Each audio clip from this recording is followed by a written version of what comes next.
हरे कृष्णा दोस्तों, मैं दीपांशु स्वागत करता हूं आपका सीजीपीएससी व्यापम में। मंत्री जी का बहुत बड़ा बयान आया है। मंत्री जी का बयान ये है कि 737 पदों पर भर्ती जो है वो रिक्त है, मतलब पद जो है वो रिक्त है और जो भर्ती प्रक्रिया है वो प्रक्रियाधीन है। क्या है पूरा मामला देखेंगे, क्योंकि आप सभी जानते हैं कि आज शीतकालीन सत्र जो है वो समाप्त कर दिया गया है। क्यों कर दिया गया विधानसभा का शीतकालीन सत्र? क्योंकि वही शोर शराबा हुआ और फिर वही हंगामा हुआ। हंगामे के बीच कहीं ना कहीं सारी चीज़ें हो गई। इस बीच कुछ विधेयक पारित भी हुए और कुछ विधेयक जो है विधानसभा पटल में रखे गए। कुछ प्रशासकीय प्रतिवेदन रखे गए, जैसे कि सीजीपीएससी का प्रशासकीय प्रतिवेदन रखा गया, जैसा कि आपके स्क्रीन पर शो हो रहा होगा। ये प्रशासकीय प्रतिवेदन जो है सीजीपीएससी जो विधानसभा के पटल पर रखा गया और बहुत सारा जो इसमें है बहुत सारी चीज़ें रखी गई। फिलहाल आपको इंपॉर्टेंट ये था कि अभी ये रिसेंटली का है, तो देखिए यहाँ पे कौन कौन से एग्जाम हुए, कितने वर्गवार जो है उसमें बताया गया कैटेगरी की, इस कैटेगरी के इतने बंदे जो है वो सेलेक्ट हुए, इस प्रकार से। फिलहाल इंपॉर्टेंट बात यह है कि 50% पर पुरानी भर्ती के असमंजस के बादल कल खुद हाईकोर्ट ने क्लियर कर दिया। तो यहां पे इस वीडियो को सबसे पहले बात तो आप शासन के अधिकारी और कर्मचारियों को शेयर करिए। खैर वो देखते ही हैं, लेकिन फिलहाल आप लोगों का जो काम है वो यहां पे शेयर होना चाहिए। होने से मतलब यह है कि उससे उनको कॉन्फिडेंस मिलेगा, एक चीज उनके दिमाग क्लियर हो जाएगा कि भैया ये सारी चीजें क्लियर हो गई है। अब लोगों का ना नियुक्ति ऑर्डर रोका जाए ना कुछ रोका जाए। अभी तक सभी को यह बताया जाता था कि छत्तीसगढ़ में आरक्षण 0 है, जबकि खुद हाईकोर्ट ने जो शुद्धि पत्र जारी किया है, मैंने आपको जैसे कि आपकी स्क्रीन पे शो भी हो रहा होगा, उसमें क्लियर बताया गया है कि भैया छत्तीसगढ़ में 2012 के पहले जो आरक्षण व्यवस्था थी वो लागू हो गया है। अगर भर्ती करना चाहे तो आप ऐसा कर सकते हैं। अब देखिएगा, भर्ती करने के 100 बहाने हैं और भर्ती नहीं करने के 100 बहाने हैं। अब वो आपके ऊपर डिसाइड करता है कि आपकी अगर भर्ती करने की मनसा है तो आप ऐसा कोटेशन, जैसा कि इस कोटेशन में लिखा गया है, यहाँ पे लिखा है देखिएगा इस कोटेशन में कि 19 सितंबर को जो 58% संवैधानिक घोषित कर दिया, तो 50% के आधार पर इस जो रीट क्रमांक है हाईकोर्ट में जो केस लगा था उस पर जो क्या रहेगी, ये अध्याधीन रहेगी, ये जो भी भर्ती है। तो राज्य सरकार को यही करना चाहिए कि फिर से एक शुद्धि पत्र निकालना चाहिए, जो वर्गवार कैटेगरी वाइज जो है उसको बदलना चाहिए कि शुद्धि पत्र के माध्यम से कि हाई कोर्ट का निर्णय आया है और हाई कोर्ट के निर्णय के आधार पर ये सारी चीजें हुई है। अब क्योंकि देखिए आपने भी प्रयास किया, जनता देख रही है कि आपने महारैली किया, विपक्ष का भी जनता देख रही है कि हाँ भाई इन्होंने भी बताया इस प्रकार से, तो जनता सब देख रही है। आपको सिर्फ और सिर्फ भर्ती निकालना है। भर्ती निकालने से फायदा ये होगा कि आने वाले समय में जो चुनाव का फायदा है वो आपको मिल सकता है। ये सीधी सीधी साफ बात है। लेकिन अगर आप भर्ती का विज्ञापन नहीं जारी करेंगे, नियुक्तियां नहीं देंगे, तो इससे खासा नुकसान वोट बैंक के रूप में आपको आने वाले चुनाव में देखने को मिल सकता है। तो इससे भली भांति सरकारी कर्मचारी अधिकारी जो है इस कोटेशन को अपने हर विभाग को, सामान्य प्रशासन विभाग जो है हर विभाग को दे दे और बता दे भैया कि इस कोटेशन से हर भर्ती विज्ञापन में ये कोटेशन लिखा हुआ होना चाहिए कि ये रीट क्रमांक है और इस रीट क्रमांक के आधार पर जितनी भी भर्तियां रहेगी अध्याधीन रहेगी। जिस प्रकार से 2012 के बाद जितनी भी भर्तियां आई थी जिसमें 58% आरक्षण लागू हुआ था, आप एक बार उसका भर्ती विज्ञापन देख ले सकते हैं। उसमें क्लियर वहां पे रीट क्रमांक लिखा रहता था कि इस रीट क्रमांक के क्या रहेगी, ये अध्याधीन रहेगी, ऐसा करके।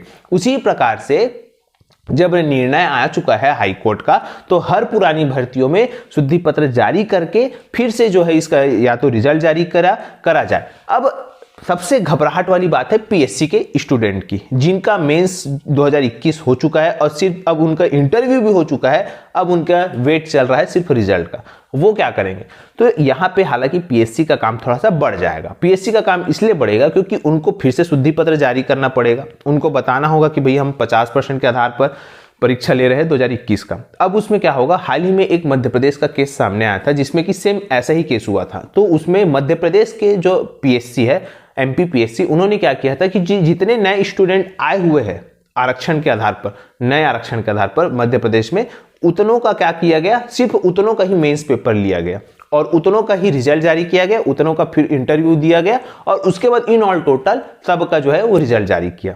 तो इसी प्रकार से छत्तीसगढ़ सरकार भी कर सकती है कि उनको सीजीपीएससी क्या कर सकती है, एक शुद्धि पत्र जारी कर दे कि भैया अब चाहे वो एसीएफ की भर्ती हो, सीजीपीएससी 2021 की हो, हम 50% के आधार पर भर्तियां लेंगे और ये जो रीट क्रमांक है इसके अध्याधीन रहेगी ये सारी भर्तियां। उसके बाद वहां पे वो फिर से मेंस करवा दे, जो नए स्टूडेंट है, जितने नए स्टूडेंट आएंगे उसके बाद उनका रिजल्ट जारी कर दे और उसके बाद उनका इंटरव्यू ले ले, फिर निकाल दीजिए जो है रिजल्ट। पेचीदा केस है, लेकिन अगर सीजीपीएससी चाहे तो वो फटाफट कर भी सकता है, 2-3 महीने में काम है, कर सकता है। अब यहाँ पे रुकी हुई भर्तियां को जो असमंजस चलते आ रहा था उसको स्वयं हाईकोर्ट ने बता दिया। जिस प्रकार से उन्होंने शुद्धि पत्र जारी करके बता दिया कि ये भर्तियां अब 50% के आधार पर होगी, उसी प्रकार से छत्तीसगढ़ सरकार की जितनी भी रुकी हुई भर्तियां हैं, चाहे वो एसआई भर्ती हो, चाहे वो एसीएफ की भर्ती हो, राज्य सेवा भर्ती परीक्षा हो, और भी सीजीपीएससी की बहुत सारी भर्तियां हैं, तो उसमें सभी ये रीट क्रमांक को चिपका दिया जाए और उसके बाद क्या किया जाए, पूरा भर्ती प्रक्रिया 50% के आधार पर हो। क्योंकि ये मैं नहीं कह रहा हूं, ये खुद हाईकोर्ट के जो आदेश है, यहां पे आप देख सकते हैं हाईकोर्ट का जो कोटेशन है, क्योंकि वो खुद भर्ती कर रहे हैं तो उनको तो स्वयं पता है कि करना क्या है और कैसे करना है, उनसे ज्यादा कोई भी नहीं जानता, क्योंकि वो वकील है, बड़े बड़े जो वकालत पढ़े हैं, तो उनसे ज्यादा कोई भी नहीं जानता। तो उनका जो है अनुसरण करते हुए छत्तीसगढ़ सरकार के अधिकारी कर्मचारी, खुद शासन प्रशासन यहां पे भर्ती कर सकता है। बताने का मकसद सिर्फ एक है, इसके अलावा कुछ नहीं। दूसरी खबर है कि छत्तीसगढ़ के जो जल संसाधन मंत्री है, उन्होंने विधानसभा में जो है कहना चाहिए, उनसे विधानसभा में क्वेश्चन किया गया था कि 400 सब इंजीनियर की भर्ती अटकी पड़ी है, सभी की कहीं ना कहीं नियुक्तियां हो रही है, वो क्यों नियुक्तियां नहीं दी जा रही है। इस संबंध में देखिएगा, आपके स्क्रीन पे शो हो रहा होगा, यहां पे पूछा गया सबसे पहले कि सत्यनारायण शर्मा जी है, खुद उसी पार्टी के नेता है, वरिष्ठ नेता है, उन्होंने पूछा कि क्या कृषि मंत्री महोदय यह बताने की कृपा करेंगे कि क्या छत्तीसगढ़, मतलब व्यापम की बात करें, जल संसाधन विभाग में सब इंजीनियर सिविल के रिक्त पदों के लिए सन 2022 में परीक्षा ली गई थी, इसमें पात्र अभ्यर्थियों की सूची विभाग को कब प्राप्त हुई और विभाग में उप यंत्रियों के 30 नवंबर 2022 की स्थिति में कितने पद रिक्त है, रिक्त पदों पर इसका पदस्थीकरण विभाग द्वारा कब किया गया, यदि नहीं तो क्यों। यहां पे मंत्री जी ने जवाब दिया, जी हां, छत्तीसगढ़ व्यापम द्वारा जल संसाधन विभाग में सब इंजीनियर के रिक्त पदों की परीक्षा ली गई थी। परीक्षा में सम्मिलित अभ्यर्थियों की मेरिट सूची 17 जून 2022 एवं 29 जून 2022 को प्राप्त हुई और 30 नवंबर 2022 की स्थिति में जल संसाधन विभाग में सब इंजीनियर सिविल के 737 पद रिक्त है। आपको फिर से बताना चाहूंगा, जो लोग बोल रहे हैं कि जल संसाधन विभाग में फिर से सब इंजीनियर की भर्ती नहीं आ सकती, वो धोखे में न रहे, क्योंकि फिर से आ सकती है। पद कम रहेंगे, 100-200 रहेंगे, लेकिन पद आ सकते हैं। रिक्त पदों पर पद स्थापना नहीं की गई और बताया गया कि पदस्थीकरण की कार्यवाही प्रक्रियाधीन है। मतलब बता दिया गया भैया प्रक्रियाधीन है।